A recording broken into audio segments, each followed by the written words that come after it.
Peterbilt built the first 379 in 1987. They built the last one in 2007. And almost 40 years after that first truck rolled off the line in Denton, Texas, somebody paid $280,000 for one. A one-owner rig with 20,817 miles on the odometer, parked in a shed since the day it was new, sold at auction in December of 2025. You can walk into a Peterbilt dealership today and order a brand new truck for less than that. So the question is, what happened in 2007 that made the last of the old trucks worth more than anything built since? Greg Peterson, who goes by Machinery Pete and has tracked auction prices on farm and truck equipment for 25 years, said it was the highest number he had ever recorded on a 379. Nothing in his files came close. Now let's be straight about what that sale actually was, because most of the coverage got it wrong. A truck with 20,000 miles on it that lived in a shed is not going to work. That was a preservation buy. Somebody with money bought a time capsule, the same way people buy a low-mileage muscle car, and it will probably never haul a load again. The interesting story is not the ceiling, it is the floor underneath it. Because a good working 379, one that actually runs freight, one with real miles on the clock and chrome that has seen a few winters, will still cost you somewhere between $50,000 and $90,000 right now, for a truck that has been out of production since 2007. That is the number that should stop you, not the auction headline. The fact that a 19-year-old working truck holds its value like almost nothing else in the American economy. And the reason has nothing to do with nostalgia, though there is a little of that in every truck stop parking lot in the country. It has to do with a fight that started in a courtroom in Washington in 1998 and the equipment that got bolted onto every diesel engine because of how that fight ended. Start with what came before, because that is the baseline everything else gets measured against. The Detroit Series 60, the Caterpillar 3406E, the Cummins N14. Say those names to a lifer and watch his face change. Air went in, fuel went in, it burned, and the exhaust went out the stacks. That was the whole system. A driver who knew what he was doing could keep one of those motors alive past 1,000,000 miles. You could do an in-frame overhaul in a shop bay with hand tools and a little cussing. Those blocks were built with replaceable wet sleeve liners, which is the whole reason 1,000,000 miles was ever possible. When the cylinders wore, you did not throw the engine away. You pulled the liners, dropped in new ones with fresh pistons and rings and bearings, and the block itself went back to zero. An in-frame kit and a long weekend, and a tired truck came back to life without ever leaving the frame rails. They told you when something was wrong instead of hiding it behind a warning light on the dash. And when one finally gave up, you pulled it, freshened it, and dropped it right back into the same frame rails. You already know all this. You lived it. What matters is what it cost when it went away, and why it went away faster than anybody expected. Here is the part almost nobody tells correctly. In the 1980s, engine makers moved to onboard computers controlling fuel injection, and somewhere in the early 1990s, most of them figured out they could program those computers to run one way during the EPA's laboratory test and a different way out on the highway. On the test, the engine hit the numbers. Out on the road at steady cruise, the injection timing changed, fuel economy improved, and nitrogen oxide emissions went up 2 to 3 times over the legal limit. The EPA called it a defeat device. In October of 1998, the Department of Justice and the EPA announced a settlement with 7 manufacturers: Caterpillar, Cummins, Detroit Diesel, Mack, Navistar, Volvo, and Renault. Together, they represented about 95% of the American heavy-duty diesel market. $83.4 million in civil penalties, the largest environmental fine in the country's history at the time, and more than $1 billion in total costs once you counted the remediation. Roughly 1.3 million engines were involved, sold across more than a decade. And this is the part that changed your truck. The settlement did not just fine them. It forced 6 of those manufacturers to meet the 2004 emission standards by October 1, 2002, 15 months ahead of schedule. Caterpillar and Detroit Diesel went back to court in 2002 trying to push that date out, and in September a federal judge in Washington told them no. So on October 1, 2002, exhaust gas recirculation showed up on most heavy-duty truck engines in America. Caterpillar went a different direction with a system they called ACERT and paid non-conformance penalties rather than use EGR, which is its own story. That date is why experienced buyers talk about model years the way other people talk about vintages. There are 3 lines that matter. Before October of 2002 is pre-EGR, the oldest and cleanest tier, nothing routed back through the engine. Before 2007 is pre-DPF, no filter in the exhaust. And before 2010 is pre-DEF, no second tank and no urea system. Each line you cross adds a layer of equipment, and each layer added a new way for a healthy engine to shut your week down. Which brings us to 2007. The EPA came back with the strictest particulate standards the heavy truck had ever seen, and the answer was the diesel particulate filter. A filter in the exhaust that traps soot before it reaches the tailpipe and then burns itself clean on a cycle called a regen. The truck runs hot, injects extra fuel, and torches the trapped soot out. Run long highway miles at load and it mostly works. Run local, run stop and go, run anything that keeps exhaust temperature down, and that filter loads faster than it can clear itself. Then you are doing parked regens in a customer's yard, burning fuel in daylight and going nowhere. Soot burns off. Ash does not. Ash accumulates in the filter and has to be physically cleaned out at a shop, and eventually the filter is done. Replacing one runs north of $5,000. Then there is the exhaust gas recirculation system, which had already been on the truck since that 2002 court decision. It routes hot exhaust back into the intake to lower combustion temperatures and cut nitrogen oxides. What it also does is push hot, dirty gas through parts of an engine that were never designed to see it. Coolers crack, valves gum up and stick. A failure runs $2,000 to $3,000. Plus every day the truck sits in a shop bay instead of earning. And in 2010 came the one that gets talked about at every fuel island in America: diesel exhaust fluid, selective catalytic reduction. A urea solution in its own tank, sprayed into the exhaust to neutralize nitrogen oxides, with sensors watching the process and a computer watching the sensors. If that system decides it is unhappy, whether a sensor failed, or the fluid ran low, or the computer just did not like a reading, the truck derates itself. It drops into limp mode. Your power gets cut to a crawl, sometimes down to 5 miles an hour, on the shoulder of the interstate, and there is nothing you can do until somebody with a laptop clears it. A single repair runs anywhere from $3,500 to $8,000. The fluid freezes at about 12 degrees Fahrenheit, so now winter is a factor in a system that never existed before. The engine underneath might be perfectly healthy. That is what made men furious.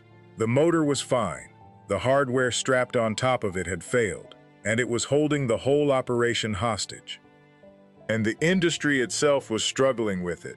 Caterpillar, which had built truck engines for generations and had a following that bordered on religious, announced it would stop building on highway truck engines rather than engineer a 2010 compliant version. By 2010, the CAT badge was gone from the highway. For a lot of drivers, that was the moment it stopped being an argument about regulation and started being a loss. And every layer of it showed up on the window sticker. A new sleeper tractor that ran around $100,000 in the late 1990s pushed past $150,000 by the middle of the 2010s, and today, a well-spec'd new truck lands somewhere north of $200,000. Some of that is inflation, and some of it is nicer cabs. A large share of it is the filter, the catalyst, the dosing system, the sensors, and the engineering that went into making all of it live. So while the price of the old iron was climbing, the thing it was being compared against was climbing faster. You could see the fear in the sales numbers before either rule even landed. 2006 was one of the biggest years for new Class 8 truck sales in the industry's history because everybody with cash was buying ahead of the 2007 deadline. Then 2007 fell off a cliff. The same thing happened in 2009, ahead of the 2010 rules. Buyers were voting with their checkbooks before a single filter had clogged. So the industry came up with a way around it, and what happened to that workaround is the part of this story that explains everything else. The glider kit. A brand new truck with the engine left out. New frame, new cab, new transmission, new axles, fresh paint, fresh interior. Everything off the line except the heart. The buyer takes a rebuilt pre-emission Detroit or Cat or Cummins, freshens it to like new condition, and drops it in. You got the comfort and the reliability of new iron married to a motor with a proven record and none of the modern equipment waiting to fail. And it costs 25 to 30% less than a comparable new truck, partly because it sidestepped the federal excise tax and partly because a rebuilt engine is cheaper than a new one with all that hardware bolted on. They took off. The glider business went from a few hundred trucks a year around 2010 to well over 10,000 a year by 2017. Fitzgerald, down in Crossville, Tennessee, became the largest glider assembler in the country, building thousands of them, some customized right down to painted engines. For a stretch there, if you knew what you were doing, a glider was the smartest truck a small operator could buy in America, which is exactly why it got a target painted on it. The regulators pointed out that gliders were around 5% of the heavy trucks on the road, but put out a wildly outsized share of the sector's soot and nitrogen oxides, because those engines ran with none of the modern equipment. From where the EPA sat, it was a loophole. New trucks legally permitted to pollute like old ones. So in 2016, under the Phase 2 rule, the EPA moved to close it. A glider had to meet the standards for the year it was assembled, not the year its engine was originally built. And a single manufacturer was capped at 300 trucks a year. For an operation building thousands, that was a wall. What followed was one of the strangest fights the trucking world has seen.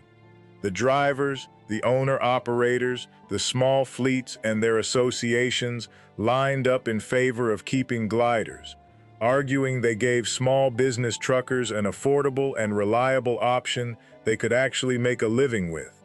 On the other side stood the big engine manufacturers, the environmental groups, and the state of California. There were dueling studies, including one funded by a glider maker that Tennessee Tech's own president later disavowed after questions surfaced about how it was conducted. There were congressional hearings. There was a proposed repeal in 2017, then an enforcement memo in 2018 that got withdrawn within days under pressure. The rule got proposed, challenged, stalled, revived, and stalled again across 3 administrations. That is the pattern worth holding on to, because it is the whole story in miniature. The old iron did not lose on performance. It lost on paperwork. The trucks worked. The rule changed. If this is the kind of thing you want more of, subscribe, because the next round of standards is coming, and this exact fight is about to run again with higher stakes. Now there is one more piece of the map, and it explains why prices on these trucks look different depending on where you stand. California's truck and bus regulation had been ratcheting up since 2008. On January 1, 2023, the last step landed. Nearly every heavy diesel operating in the state needs a 2010 or newer engine, with very narrow exceptions. The DMV enforces it by refusing registration, and CARB runs compliance events at the state line. Their own estimates put it at roughly 37,000 California-registered trucks, and as many as 192,000 trucks registered in other states. Think about what that does to the market. A pre-emission 379 is now a truck that legally cannot run freight in the largest state economy in the country. So the value of that truck collapsed on the West Coast and concentrated everywhere else. The old iron drained east and south, into the Midwest and the Southeast, where the rules are federal and the trucks are still legal. It also created something the used market had never seen: a dead zone. A 2008 truck has the filter, but not the urea system, which means it carries the worst of the early emissions hardware and none of the legal protection of a 2010 engine. It cannot run California. It is not pre-emission, so the men chasing old iron do not want it either. Those trucks sit on lots at prices that make no sense next to a 2006 with twice the miles, and that gap tells you everything about what buyers are actually paying for. Fixed supply.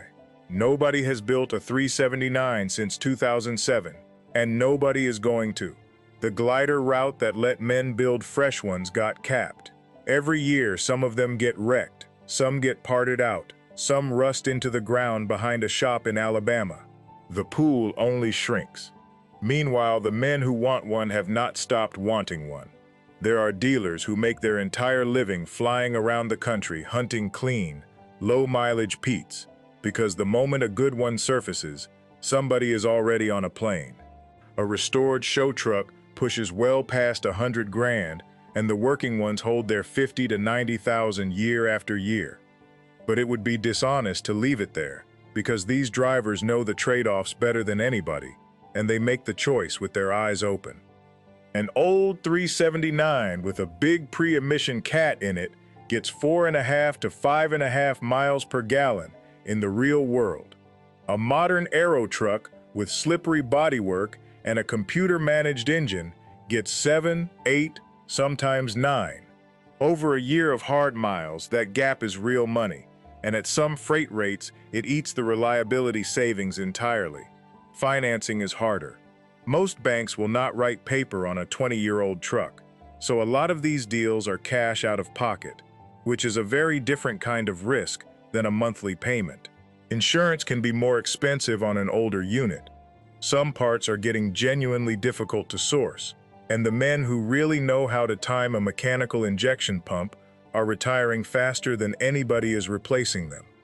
They smoke more, they are louder, they ride rougher, and they demand an owner willing to turn a wrench himself instead of handing the keys to a dealership.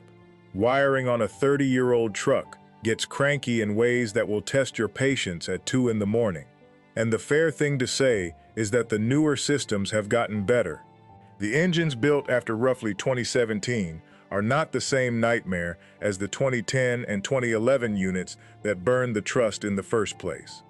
Some of the resentment in this market is aimed at equipment that has since been fixed, and some of the premium on old iron is now scarcity feeding on itself, rather than pure mechanical judgment. The men buying these trucks would tell you that misses the point.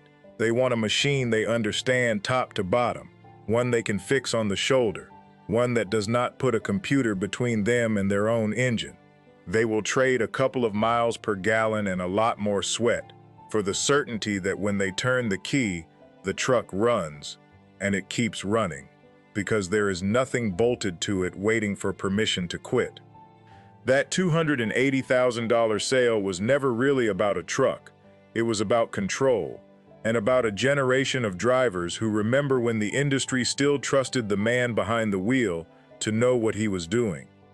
So the next time one of those long-nosed classics rolls past you on the interstate, stacks polished, chrome catching the sun, and old Detroit rumbling underneath it, you are looking at a decision somebody made on purpose, with the numbers in front of him. The question nobody can answer yet is what happens next. The coming round of heavy-duty standards is aimed at nitrogen oxides again, and every truck built to meet it will carry more equipment than the one before it. If those rules land as written, a truck built before any of this existed gets scarcer and more valuable, and the men who bet on old iron 10 years ago will look like they read the whole thing correctly from the start. If the rules get pulled back and clean new trucks get cheaper to run and easier to trust, the calculation changes, and a lot of $100,000 show trucks are going to look very expensive parked in a shed. Either way, somebody in this industry is going to be right, and somebody is going to have spent a house payment on the wrong bet, and nobody knows which yet.